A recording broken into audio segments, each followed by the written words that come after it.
अस्सलाम वालेकुम एवरीवन। उम्मीद करता हूँ सब खैरियत से होंगे। आज हम लोग डिस्कस करेंगे स्टेट एंड इट्स एलिमेंट। सबसे पहले इसका इंट्रोडक्शन देखेंगे।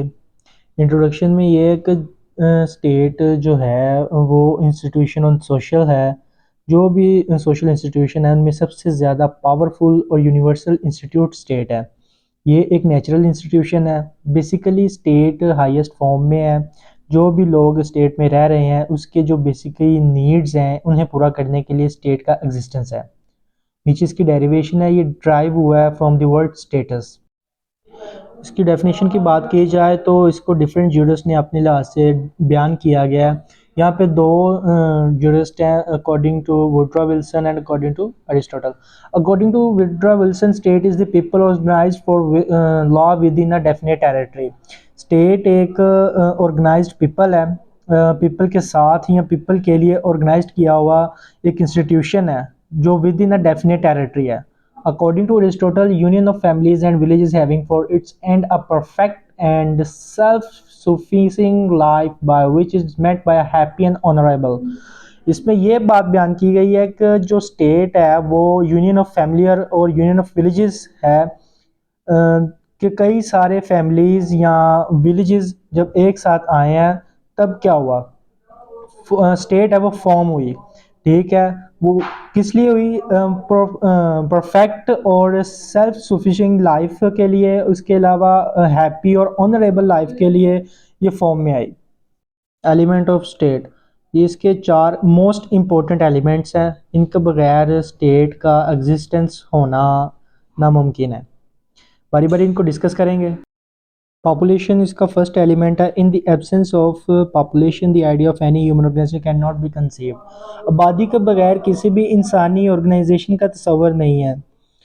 It is the people who makes the state. जो है वो लोगों ने ही जो स्टेट को वो डेवलप किया, क्योंकि जो है वो पॉपुलेशन स्टेट के लिए बहुत अहम है। जाहिर है स्टेट पॉपुलेशन के लिए, और जब पॉपुलेशन ही नहीं होगी तो स्टेट कहाँ से आएगी?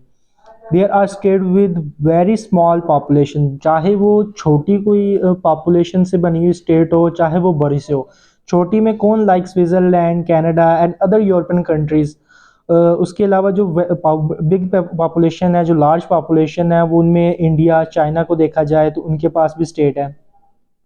अकॉर्डिंग टू रोजियो, a French philosopher thinker, he argued that the size of population always according to economic status of state.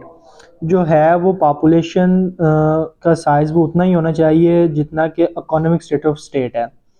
इसी तरह ग्रीक फिलोसोफर थीकर कहते हैं कि the size of population neither should be not large और not to small. तो जो population की आबादी का जो कि साइज है, उनका जो वो है प्रेजेंट है, वो जो है वो एक लिमिट में होना चाहिए, लिमिट को एक्सीड नहीं करना चाहिए।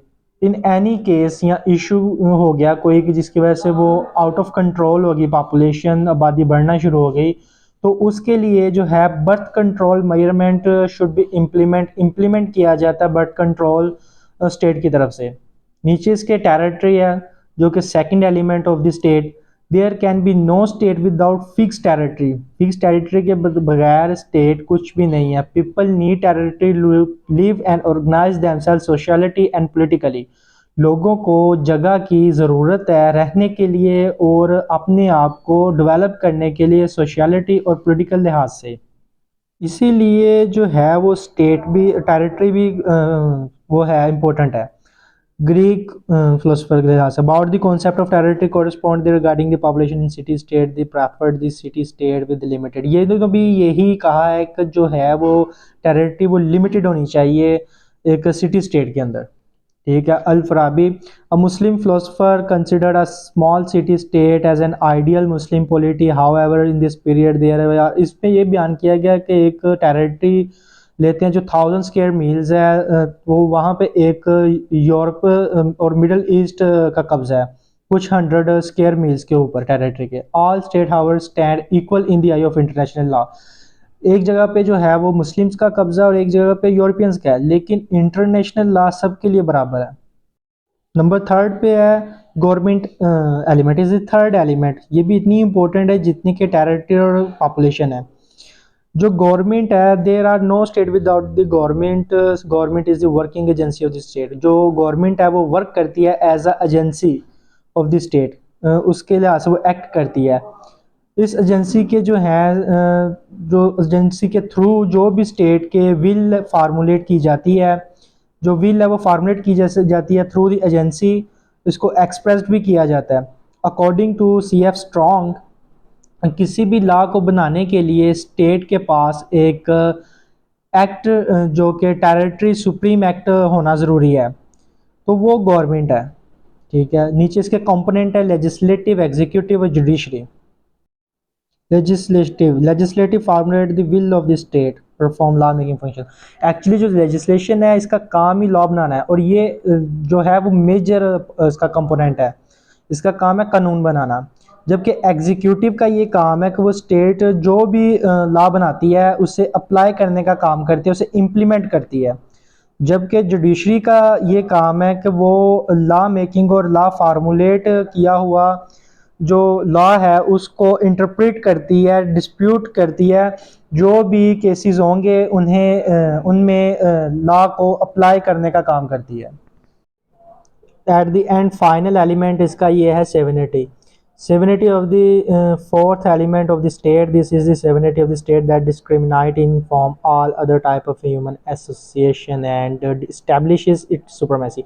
Actually ये एक ऐसी सुप्रीम पावर है जो कि सुप्रीम फाइनल लीगल अथॉरिटी है, जिसके आगे और जिसके ऊपर कोई लीगल पावर एग्जिस्ट ही नहीं करती। जो है वो सेवेनिटी है, यही सबसे हायर पावर है। जेन बॉर्डन जो हैं वो इसके फादर है, फादर ऑफ सेवेनिटी है। उनकी काफ़ी थ्योरीज और स्टडीज़ हैं इनके ऊपर। इसके अलावा according to Kelsen the power of sovereignty lies in the people. जो सेवेनिटी की पावर है वो लोगों में है। He says sovereignty is not, ये सेवेनिटी जो है वो लोगों से अलग नहीं है, वो लोगों के अंदर है। ठीक है, इसके आगे टू एस्पेक्ट्स हैं, इंटरनल एस्पेक्ट और external aspect. Internal aspect from the internal point of view, sovereign means that law of the state are the source of all power and authority of within its territory limit। मतलब ये कि जो हम state के और इस state की जो भी हम इसके ऊपर एक्सरसाइज करते हैं, मतलब ये कि जो स्टेट बी सिटीज़न या सभी सिटीज़न के ऊपर अपनी जो अथॉरिटी एक्सरसाइज करती है उसके अंदर विद इन द स्टेट, वो जो है वो इंटरनल एस्पेक्ट है जो कि लिमिटेड टेरिटरी के साथ। ठीक है, external state that is that state जो कि इंडिपेंडेंट है, उसके ऊपर कोई भी इन्फोर्समेंट नहीं है, वो फ्री फ्रॉम फॉरियम है, यानी कि किसी भी अदर स्टेट का जो है हमारी स्टेट के ऊपर कोई कंट्रोल नहीं है, उसे कहते हैं एक्सटर्नल एस्पेक्ट। वो इंडिपेंडेंट है।